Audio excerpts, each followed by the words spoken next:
आप सभी का स्वागत आज की इस वीडियो में। पिछले वीडियो में हम लोगों ने डिफरेंशिएबिलिटी के कुछ अच्छे क्वेश्चंस को देखा था। आज भी कुछ अच्छे क्वेश्चंस का हम लोग जिक्र कर रहे हैं। इसमें एक्सरसाइज 10.1 किसी से ना कहा, एक्सरसाइज 10.1 के कुछ क्वेश्चंस को आज हम लोग देख रहे हैं। एक्सरसाइज 10.1 का क्वेश्चन नंबर अगर 6 देखें तो आपको fx जो है ये box x sine pi x करके दिया हुआ है और at x is equal to के जो कि इंटीजर है, इस के पॉइंट पर ही हमें इसका LHD चाहिए केवल। अब सबसे बड़ी बात है कि आपको बॉक्स जो है इसका नेचर पता होना चाहिए। ग्रेटेस्ट इंटीजर फंक्शन इसको बोलते हैं। अगर थोड़ा सा आपको इसका झलक दे दें तो ये ग्रेटेस्ट इंटीजर फंक्शन होता है जिसको बॉक्स x बोलते हैं। यानी कि बॉक्स में अगर 2 रहता है तो इसका वैल्यू 2 होता है। अगर 2.34 रहता है तो बॉक्स में इसका वैल्यू 2 होगा। अगर 2.75 रहेगा तो बॉक्स में इसका वैल्यू 2 होता है। यानी कि इससे जस्ट जो छोटा पूर्णांक है वो बाहर निकलता है। अगर 2.99 भी रहेगा तो भी इसका बॉक्स आपको 2 हो जाएगा। लेकिन जो ही आप 3 डाल देंगे इसका फिर से वैल्यू जो है 3 देने लगेगा। क्यों? क्योंकि 3 तो खुद में इंटीजर हो गया। लेकिन अगर 3.01 देते हैं तो इससे छोटा इंटीजर जो है वो 3 हो जाएगा। तो इस तरीक़ा से इसका वैल्यू निकलता है। दूसरा चीज़ अगर देखें कि मान लीजिए लेट कर लेते हैं कि x का वैल्यू 3 है और h जो है ये आपको वेरी स्मॉल पॉजिटिव क्वांटिटी है। वेरी स्मॉल पॉजिटिव क्वांटिटी है h। जैसे कि मान लेते हैं ये 0.001 है, और भी छोटा आप ले सकते हैं। मान लेते हैं h का वैल्यू है 0.001। तो अगर x प्लस h करते हैं, तो ये हो जाएगा 3 प्लस 0.001, यानी कि ये हो जाएगा 3.001। तो अगर यहाँ x प्लस h का बॉक्स लेते हैं तो मतलब हो गया 3.001 का बॉक्स, और 3.001 का बॉक्स क्या होगा? 3 ना होगा, क्योंकि इससे छोटा पूर्णांक कौन है? 3 है, और ये 3 आपका क्या है? x है। आपको ये ध्यान रखना है कि x प्लस h का बॉक्स x होगा। क्यों? क्योंकि x यहाँ इंटीजर है, इसीलिए। x अगर 3 लेते हैं जो कि z में बिलोंग करता है, तो जब भी इंटीजर लेंगे तो इंटीजर में अगर h जोड़ेंगे तो ये आपको इंटीजर ही बाहर निकल आएगा। जैसे कि आप k लेते हैं तो k प्लस h करते हैं और बॉक्स लेंगे तो ये आपको k हो जाएगा। सेम इसी तरह से हम चाहते हैं इसका x माइनस h निकालें, यानी 3 में से 0.001 को घटाएंगे तो ये हो जाएगा आपको 2.999। तो अगर x माइनस h का बॉक्स लेते हैं, यानी 2.999 का बॉक्स लेंगे तो ये हो जाएगा 2 का मतलब हो गया कि 3 से 1 कम, यानी कि x से 1 कम हो गया। यानी कि x माइनस h का जो बॉक्स है वो x माइनस 1 होगा। मतलब x अगर इंटीजर है तो इंटीजर से 1 कम, यानी कि अगर k माइनस h का बॉक्स लेंगे तो ये k माइनस 1 होगा। सिंपल भाषा में अगर आपको बताएं कि 5 माइनस h का बॉक्स क्या होगा तो क्या कहेंगे? 5 माइनस 1 4 हो जाएगा। 10 माइनस h का बॉक्स क्या होगा तो बोलना है 10 माइनस 1 9 हो जाएगा। इस कंडीशन में क्या होगा तो 10 प्लस h करेंगे, बॉक्स 10 होगा।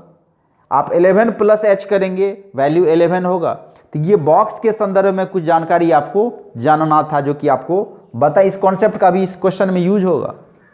अब अगर इसका x इज इक्वल टू के पर अगर हम लोग LHD निकालने का कोशिश करें तो लिखेंगे limit h tends to 0 f k minus h minus f k upon minus h, f a minus h minus f a upon minus h। यही ना होता है आपको x is equal to a point अगर है, क्योंकि यहाँ एक जगह पर k यूज़ कर रहा है इसलिए हमने भी k यूज़ किया है।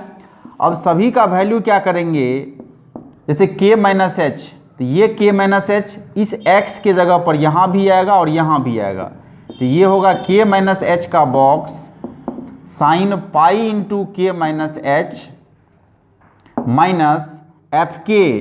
तो ये k भी x में यहाँ पर आएगा और यहाँ पर आएगा, तो ये आपको हो जाएगा k का बॉक्स और बगल में हो जाएगा साइन पाई के, और नीचे में आपको माइनस एच है ही। अब ये k माइनस एच का जो वैल्यू है, हम लोग पढ़े हुए हैं k माइनस एच का बॉक्स k माइनस 1 होता है। अगर यहाँ पर पाई को मल्टीप्लाई करें तो ये पाई के माइनस पाई एच होगा। k का जो बॉक्स होगा वो केवल k होता है, k का बॉक्स केवल k होता है, और साइन पाई के मतलब हो गया साइन n पाई।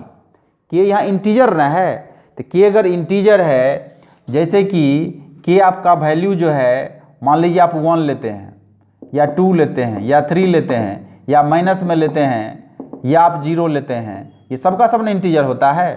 तो अगर आप साइन पाई के में k का मान लेते हैं 1, तो ये हो जाएगा साइन पाई, और साइन पाई का वैल्यू 0 होता है, साइन 180 डिग्री का वैल्यू। आप 2 लेंगे इसमें तो होगा 2 पाई का मान भी 0 होगा, 3 पाई 0, 4 पाई 0, यानी साइन n पाई का जो वैल्यू होता है वो 0 होगा। क्यों? क्योंकि n इंटीजर होता है, साइन n पाई का वैल्यू 0 होता है अगर n क्या हो, इंटीजर हो। उसी तरह से साइन k पाई का वैल्यू भी 0 होगा, क्योंकि k कहाँ पे जा रहा है, इंटीजर पे जा रहा है।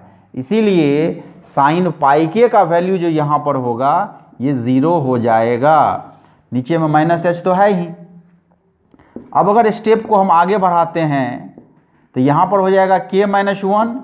अब यहाँ भी एक फॉर्मूला लग रहा है, पाई के माइनस पाई एच। पाई के, तो पाई के क्या है आप समझ रहे हैं। अगर आपको डायग्रामेटिकली समझाएं, जैसे पाई के माइनस पाई एच है, पाई के माइनस पाई एच है। अगर k का वैल्यू लेते हैं 1, k का वैल्यू लेते हैं 1, तो 1 अगर लेंगे तो पाई इंटू 1 पाई होगा। तो आप यहाँ से कहाँ आएंगे, यहाँ पर आएंगे। तो आप यहाँ पर हैं और उसमें से माइनस कर रहे हैं, तो माइनस कर रहे हैं तो आप कहाँ पर रहेंगे, आप रहेंगे सेकेंड क्वाड्रेंट में। और सेकेंड क्वाड्रेंट में क्या होता है, साइन पॉजिटिव होता है, तो यहाँ पर ये प्लस हो जाएगा। जब आप k का वैल्यू लेते हैं 2, तो 2 अगर यहाँ पर लेंगे तो ये हो जाएगा 2 पाई। अगर ये 2 पाई होगा, 2 पाई होगा, तो यहाँ पर ये पाई अगर है तो यहाँ से यहाँ जाइएगा तो यहाँ पर होगा 2 पाई, और 2 पाई में से माइनस कर रहे हैं तो 2 पाई में से माइनस करेंगे तो आप रहेंगे फोर्थ क्वाड्रेंट में, और क्वाड्रेंट फोर्थ में ये निगेटिव होता है। फिर 2 के बाद आप 3 लेंगे, तो 3 लेंगे तो आप 2 पाई के बाद फिर आ जाएंगे 3 पाई में यहाँ पे, और फिर 3 पाई में से माइनस कीजिएगा तो आप रहिएगा सेकेंड में, तो फिर पॉजिटिव होगा। फिर आप 3 के बाद 4 ले लीजिएगा तो 4 पाई हो जाएगा। 3 पाई के बाद आप 4 पाई फिर यहाँ आ जाएंगे, और 4 पाई में माइनस करेंगे तो कहाँ रहेंगे, फोर्थ में, आप निगेटिव हो जाएंगे। यानी कि 1, 3, 5, 7 के लिए पॉजिटिव साइन, 2, 4, 6, 8 के लिए निगेटिव साइन आपको यूज़ करना पड़ेगा, और बगल में साइन थीटा यूज़ करते हैं। तो कैसे हो गया, नेगेटिव में प्लस, मतलब विषम संख्या में प्लस। तो विषम संख्या में क्या करते हैं, हम लोग रूल लगा देते हैं कि -1 पे पावर k प्लस 1, -1 पे पावर k प्लस 1 क्या करेगा, जैसे ही k का मान देंगे 1 तो -1 का स्क्वायर तो प्लस हो जाएगा। 2 लेंगे यहाँ पर तो 2 + 1 3, -1 का क्यूब तो माइनस हो जाएगा। फिर लेंगे 3 + 1 4, तो -1 पे पावर 4 प्लस कर देगा। 4 लेंगे तो 4 + 1 5, -1 पे पावर 5 आपको निगेटिव कर देगा।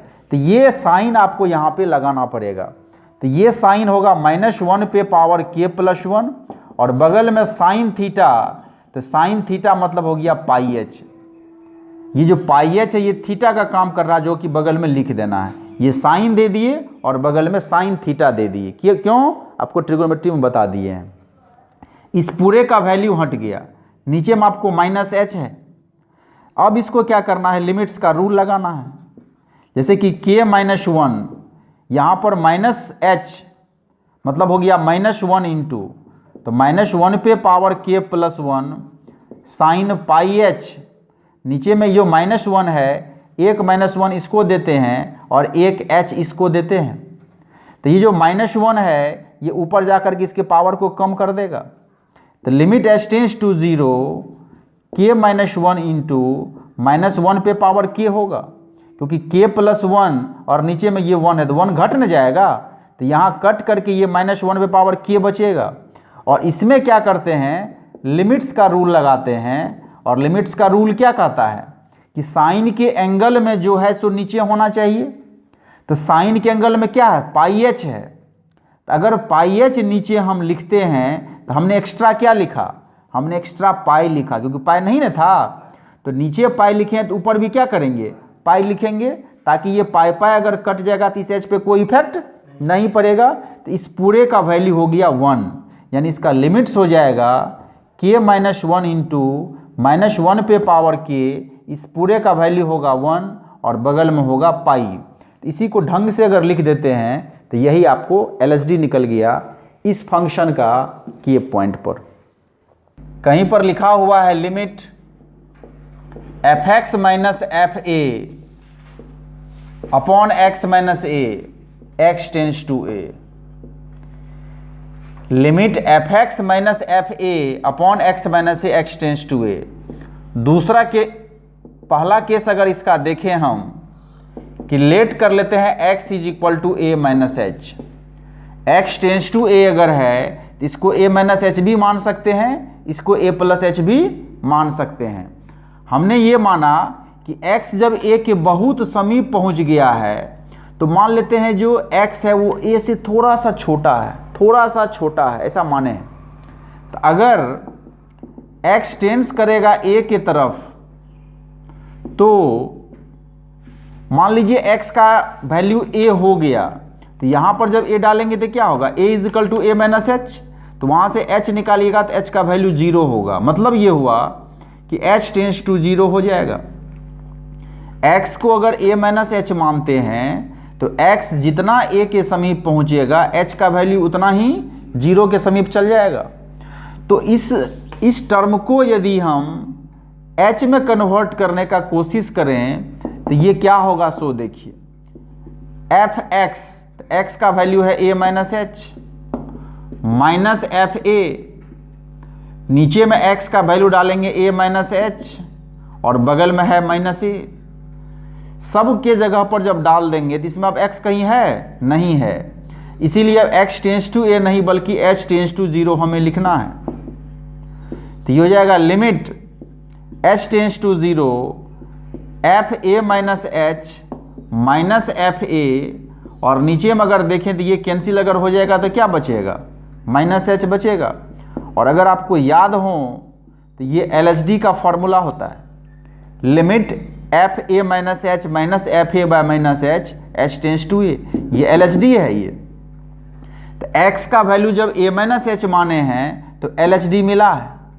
दूसरा केस देखिए, केस 2, मान लेते हैं x = a + h।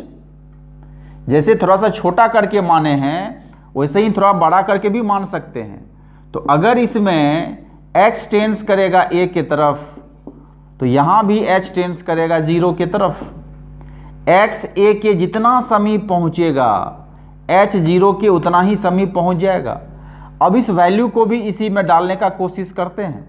तो ये आपको हो जाएगा limit f a + h, x का मान डालेंगे माइनस fa, और नीचे में डालेंगे x के जगह पर a + h minus a, x के जगह पर a + h नीचे भी डाले, बगल में -a है ही, इसमें कहीं भी अब x नहीं है, इसीलिए अब x टेंस टू a के जगह पर h टेंस टू हमें 0 पुट करना है।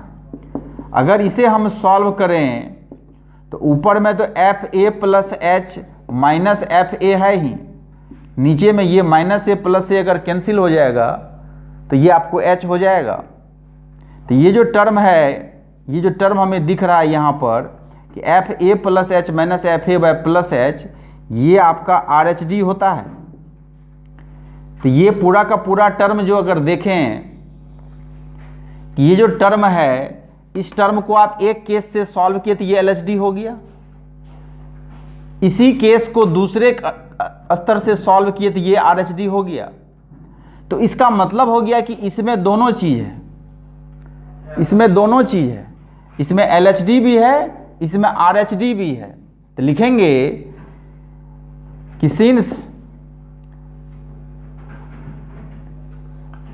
Limit fx minus fa by x minus a x tends to a, ये जो कंडीशन आपको दिख रहा है इसमें आपको LHD भी दिख रहा है और इस कंडीशन में आपको RHD भी दिख रहा है।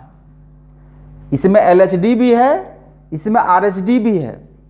और आपको पता है कि LHD RHD जब इक्वल होता है तो उसके उस वैल्यू को किसके बराबर बोलते हैं कि वो f' a है।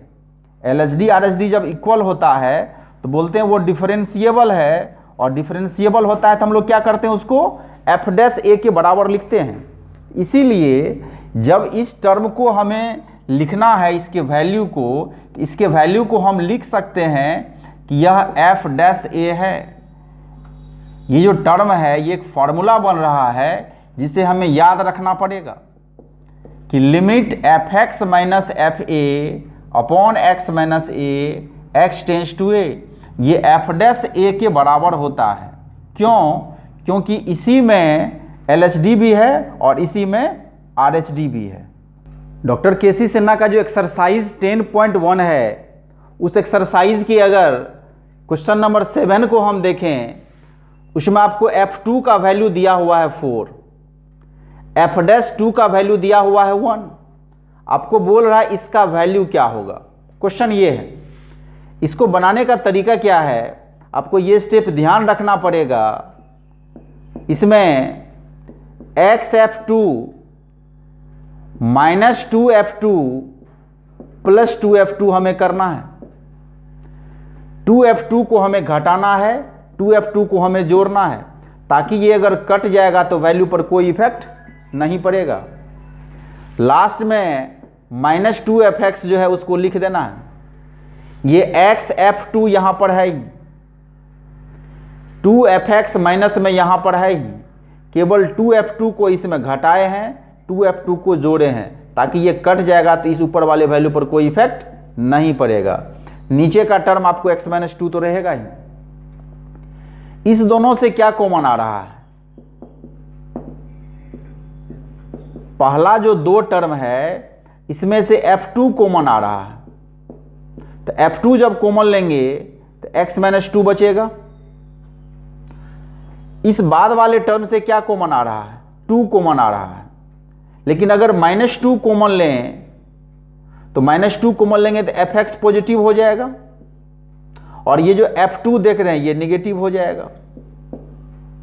इससे मल्टीप्लाई करेंगे तो माइनस 2fx होगा, इससे मल्टीप्लाई करेंगे इसमें तो ये माइनस माइनस प्लस 2f2 हो जाएगा। नीचे का टर्म जो आप देख रहे हैं ये x माइनस 2, ये तो नीचे में रहेगा ही। अब अगर इस x माइनस 2 से हम दोनों में डिवाइड कर लें तो limit x tends to 2 f2 into x minus 2 by x minus 2 होगा। इससे इसमें डिवाइड किए हैं और इससे इसमें डिवाइड करेंगे तो ये आपको हो जाएगा fx minus f2 by x minus 2 हो जाएगा।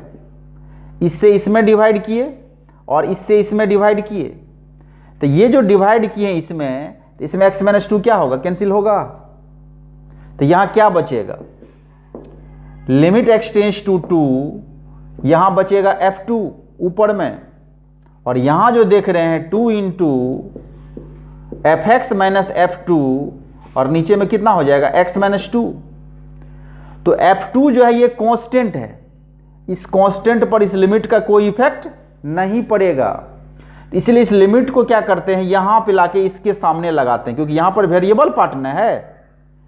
तो ये आपको हो जाएगा f2 minus 2 into limit x tends to 2 fx minus f2, और नीचे में x माइनस 2 है। इस कांस्टेंट पर इस लिमिट का कोई इफेक्ट नहीं पड़ेगा, इसलिए इस कांस्टेंट को हम ऐसे भी लिख सकते हैं बिना लिमिट के भी।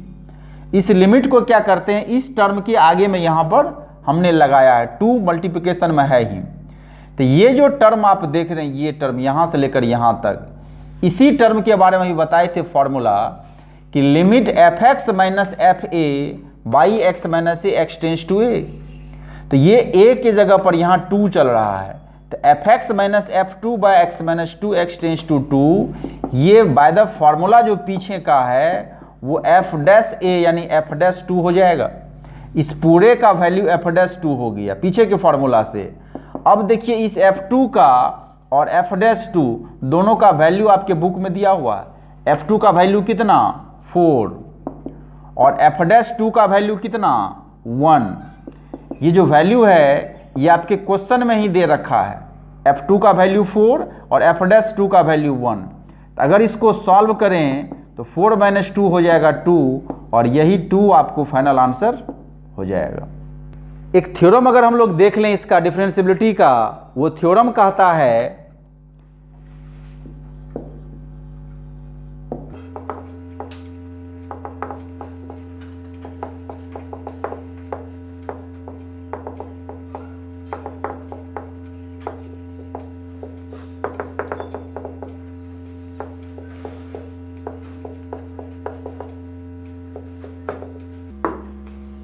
कि every differentiable function must be continuous but it's vice versa may or may not be true.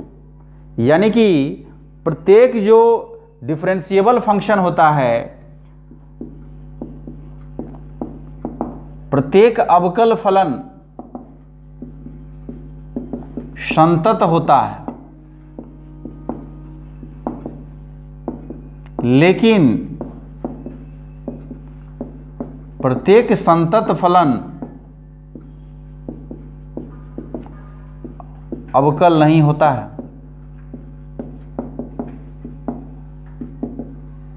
हो भी सकता है लेकिन होता नहीं है। जो अवकल है, जो डिफरेंशिएबल है, वो कंटिन्यूअस होगा ही, फिक्स है। लेकिन जो कंटिन्यूअस है वो डिफरेंशिएबल हो भी सकता है, नहीं भी होगा। इसको समझने के लिए 2 एग्जाम्पल ले रहे हैं।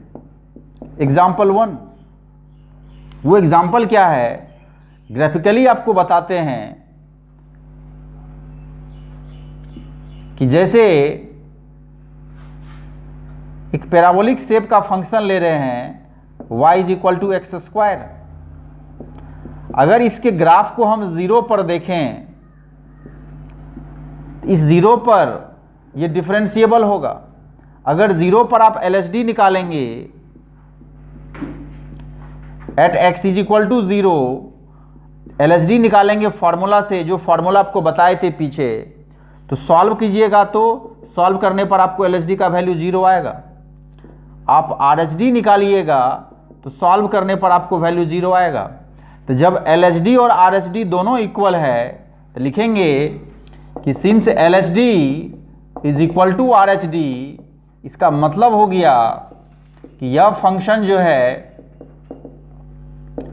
पॉइंट x = 0 पर डिफरेंशिएबल होगा।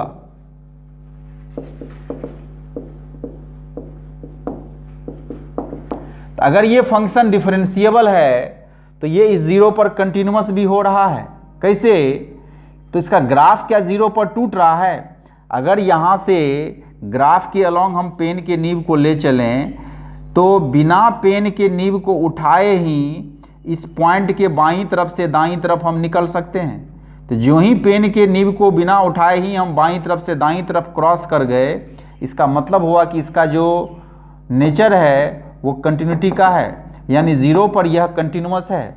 लिखेंगे ऑल्सो इस फंक्शन का ग्राफ पॉइंट x = 0 पर नहीं टूट रहा है, इसीलिए यह फंक्शन पॉइंट x = 0 पर कंटिन्यूअस होगा।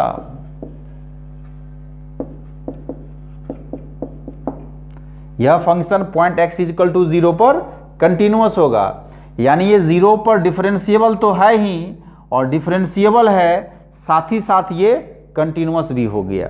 दूसरा एग्जांपल अगर देखें तो ये मॉडुलस का एग्जांपल लिए y equal to mod x का। तो 0 पर अगर कंटिन्यूटी चेक करें, लिखेंगे यहाँ ग्राफ से यह स्पष्ट है कि यह function point x is equal to 0 पर कंटिन्यूअस है।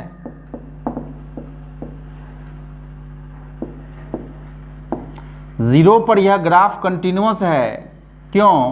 क्योंकि अगर इस ग्राफ के बाईं तरफ से हम ग्राफ के अलोंग चलना शुरू करें और हमारी इच्छा है कि हम जीरो के दाईं तरफ निकलें, तो बिना पेन के निब को उठाए ही हम इस ग्राफ के बाईं तरफ से दाईं तरफ जा सकते हैं।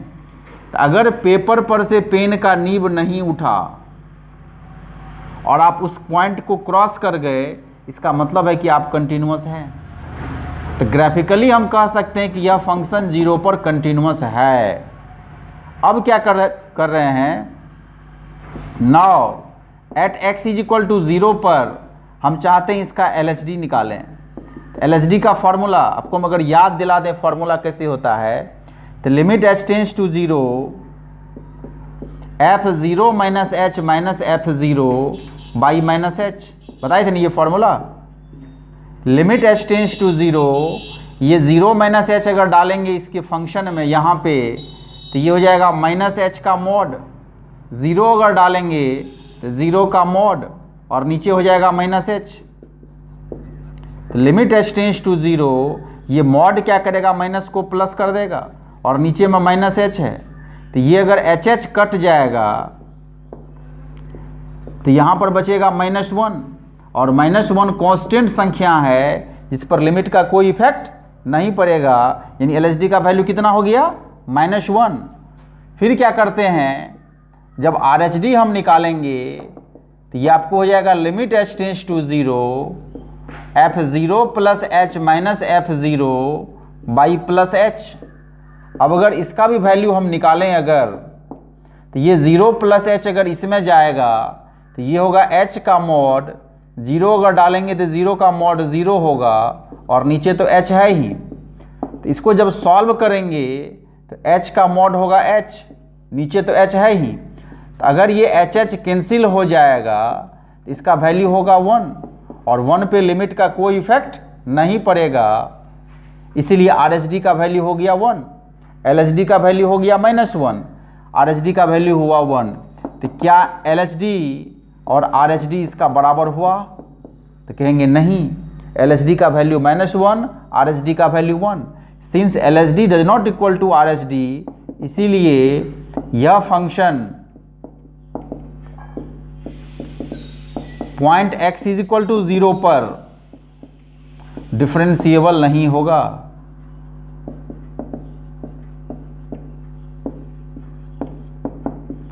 तो क्या देखे, यह फंक्शन कंटिन्यूअस तो था, यह फंक्शन कंटिन्यूअस है, लेकिन कंटिन्यूअस होने के बावजूद भी यह फंक्शन डिफरेंशिएबल नहीं हुआ। तो यही चीज़ ये थ्योरम कहता है कि जो फंक्शन डिफरेंशिएबल होगा, जो फंक्शन डिफरेंशिएबल होगा वो कंटिन्यूअस भी हो जाएगा, लेकिन जो फंक्शन कंटिन्यूअस होगा वो डिफरेंशिएबल हो ये ज़रूरी नहीं है। इसको नोट कर लीजिए। डॉक्टर केसी सिन्हा का एक्सरसाइज 10.1 का जो एक क्वेश्चन है आपको 9 नंबर का, कि find the value of a and b, a और b ज्ञात करें ताकि यह फंक्शन जो है वो डिफरेंशिएबल है पॉइंट किस पे, 1 पे, यानी 1 पर डिफरेंशिएबल है, 1 पर डिफरेंशिएबल है, ये दिया हुआ है। तो अगर हम लोग इसमें पीछे के थ्योरम का यूज़ कर लें कि कोई फंक्शन अगर 1 पर डिफरेंशिएबल है, कोई फंक्शन अगर 1 पर डिफरेंशिएबल है तो वो कंटिन्यूअस भी होगा। तो पहले इसमें कंटिन्यूटी का हम लोग काम कर लेते हैं। लिखेंगे कि वी नो दैट, हम जानते हैं कि जो फंक्शन किसी पॉइंट पर डिफरेंशिएबल होता है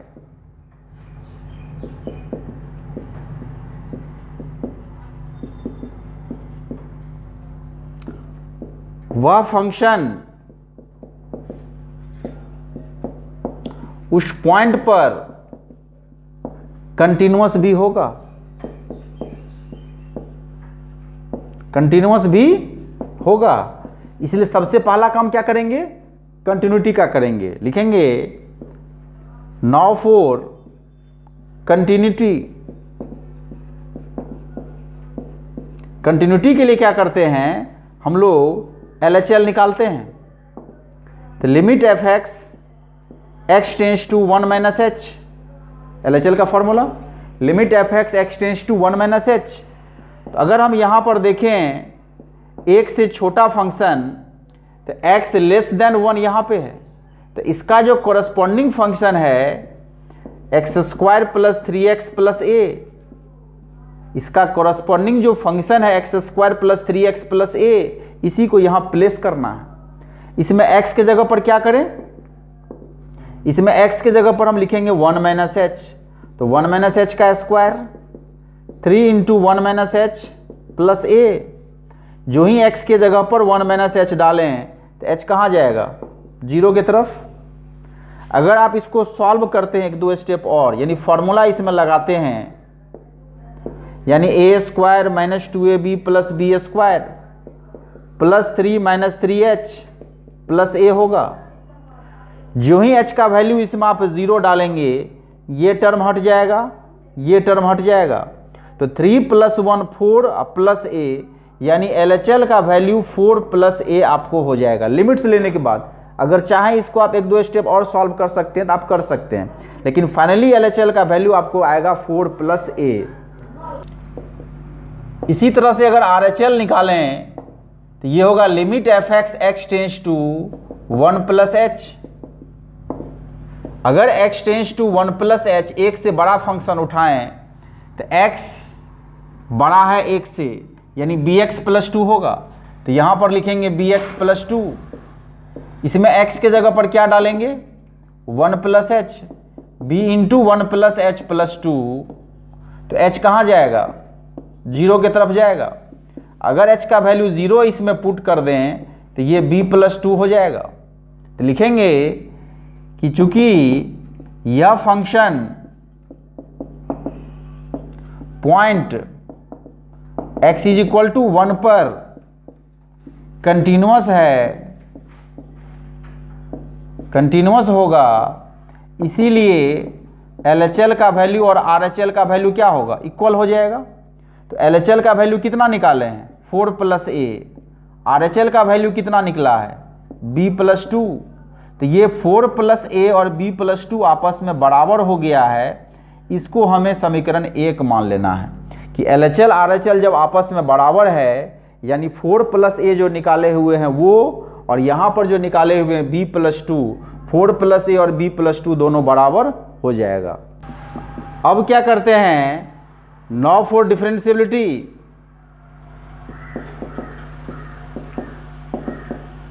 डिफरेंशिएबिलिटी के लिए अगर हम लोग काम करें, कहाँ पे, 1 पे ही, at x is equal to 1 पर ही। LHD अगर निकालेंगे, LHD का फॉर्मूला बोलिए, limit h tends to 0 f a minus h minus f a by minus h, F1 minus h minus F1 by minus h. अब इसका वैल्यू अगर निकालना है तो ये F1 माइनस एच का वैल्यू कहाँ पर डालें, x छोटा है 1 से, यहाँ पर ना है, x लेस देन 1 यहाँ पे है, इसीलिए इसके कोरस्पॉन्डिंग फंक्शन में x के जगह पर हमें 1 माइनस एच डालना है। 1 माइनस एच मीन्स 1 से छोटा, 1 से छोटा वाला कंडीशन यहाँ है, इसीलिए इसके कोरस्पॉन्डिंग फंक्शन में x के जगह पर हमें 1 माइनस एच डालना है। यानी 1 माइनस एच का square 3 into 1 minus h plus a. तो ये हो गया आपको किसका वैल्यू, F1 माइनस एच का, minus F1 x is equal to 1, यहाँ देखिए नीचे में x इज इक्वल टू 1 यहीं पे है, इसीलिए इसके कोरस्पॉन्डिंग फंक्शन इसी में x के जगह पर 1 डालना है। तो ये आपको हो जाएगा 1 स्क्वायर 1 प्लस 3 प्लस a। नीचे अगर आते हैं तो आपको ये माइनस एच तो नीचे में रहेगा ही। अगर इसको सॉल्व करें तो limit h tends to 0, a square minus 2ab plus b square plus 3 minus 3h plus a minus 1 minus 3 minus a, और नीचे में आपको माइनस h है ही। अगर देखें ऊपर में तो ये जो प्लस 1 है और ये माइनस 1 है कैंसिल होगा, ये जो प्लस 3 है और ये माइनस 3 कैंसिल होगा, ये जो प्लस a है और ये माइनस a कैंसिल होगा। तो आपको जो टर्म बच गया है माइनस 2h माइनस 3h, तो ये आपको हो जाएगा माइनस 5h। आपको बच गया है यहाँ पर h स्क्वायर और नीचे में आपको माइनस h तो है ही। तो अगर यहाँ ऊपर से माइनस h आप कॉमन लेते हैं तो यहाँ बचेगा 5, तो यहाँ बचेगा माइनस h, और नीचे में अगर माइनस h को आप देख रहे हैं तो ये माइनस h और ये माइनस h कैंसिल होगा। तो अगर h का वैल्यू 0 इसमें डाल दें तो आपको जो LHD है वो निकल जाएगा 5 माइनस 0 5 हो गया। RHD तो ये लिखेंगे limit h tends to 0 F1 plus h minus F1 by plus h, FA plus h minus FA by plus h। A का काम कौन कर रहा है, 1 कर रहा है ना, F1 plus h minus F1 by plus h। अब सबका वैल्यू जो है ये 1 प्लस h का मतलब हो गया 1 से बड़ा, 1 प्लस h मीन्स 1 से बड़ा।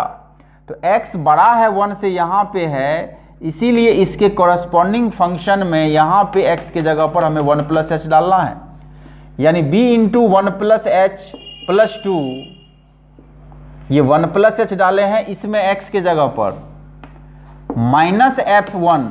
तो ये 1 जो है वो इक्वल टू वाले कंडीशन में जाएगा, इक्वल टू वाला कंडीशन यहाँ पर है, इसीलिए इसके कॉरस्पॉन्डिंग फंक्शन में x के जगह पर डालना है 1, यानी 1 प्लस 3 प्लस a, और नीचे में तो प्लस h है ही। तो ये हो गया limit h tends to 0 b plus b h plus 2, b plus b h plus 2, और माइनस ये 4 प्लस a हो जाएगा, और नीचे में तो h है ही। अगर इसका ब्रैकेट आप यहाँ खोलेंगे तो ये b और ये a नहीं कटेगा, ये माइनस 4 प्लस 2 बच जाएगा, तो ये h फिर आपको डिस्टर्ब करेगा। अब जो हम इससे पहले क्या किए हैं, कंटिन्यूटी का काम किए हैं कि यह फंक्शन 1 पे क्या कंटिन्यूअस है, तो कंटिन्यूअस होने पर क्या किए थे, एक रिलेशन हमने निकाला था, और वो रिलेशन क्या था कि 4 प्लस a और b प्लस 2 इक्वल होता है। तो इस 4 प्लस a के जगह पर क्या करेंगे, वो b प्लस 2 हमें डालना है पीछे से। अगर वो रिलेशन निकाल के नहीं रख लेते पहले तो फिर अभी ये सॉल्व करने में आपको दिक्कत होगा। तो यहाँ 4 प्लस a के जगह पर क्या लिखेंगे, b प्लस 2, कहाँ से, फ्रॉम फर्स्ट से, यहाँ बगल में लिख देना है कि पहला इक्वेशन में हमने वो रिलेशन निकाला था। अब अगर इसके ब्रैकेट को आप ओपन करते हैं तो ये आपको हो जाएगा b plus b h plus 2 minus b minus 2, और नीचे में h है, तो ये minus b plus b cancel होगा, ये माइनस 2 प्लस 2 कैंसिल हो जाएगा, तो ये BH का जो h है और ये h भी कैंसिल हो जाएगा। तो जब ये h कैंसिल हो जाएगा तो यहाँ क्या बचेगा, यहाँ बचेगा b, और b कांस्टेंट संख्या है जिस पर लिमिट का इफेक्ट नहीं पड़ेगा, इसीलिए इसका वैल्यू हो जाएगा b, यानी RHD का मान क्या निकल गया, RHD का मान निकल गया b। अब देखिए RHD का मान है b, LHD का मान कितना है 5, तो चूंकि ये डिफरेंशिएबल है तो जब इस दोनों को आप बराबर करेंगे तो b का वैल्यू कितना आ जाएगा, ऑलमोस्ट 5 आ जाएगा। तो लिखेंगे कि हियर ये LHD जो है जब RHD के बराबर होगा तो LHD का वैल्यू 5 है, RHD का वैल्यू b है, इसका मतलब b का वैल्यू 5 निकल गया, पहला आंसर हो गया। और ये b का वैल्यू जो 5 निकला है ये अगर इक्वेशन में 1 में डाल देंगे तो आपका a भी निकल जाएगा। तो करते क्या है, इसके नीचे में लिखेंगे कि फ्रॉम इक्वेशन फर्स्ट, लिखेंगे फ्रॉम इक्वेशन फर्स्ट कि 4 + a = b + 2। अगर इसमें b का वैल्यू 5 डाल दें तो ये हो जाएगा 5 + 2, 5 + 2 मीन्स 7। तो जब a निकालेंगे तो क्या होगा, 4 उधर चल जाएगा, तो ये हो जाएगा 7 - 4 यानी a का वैल्यू हो जाएगा 3, यानी a का वैल्यू 3 और b का वैल्यू 5। यही आपको इसमें आंसर हो गया। आपको पूछ रहा था find the value of a and b, कि a और b का मान ज्ञात करें। तो a का वैल्यू कितना निकल गया, a का वैल्यू निकल गया 3, b का वैल्यू निकल गया 5।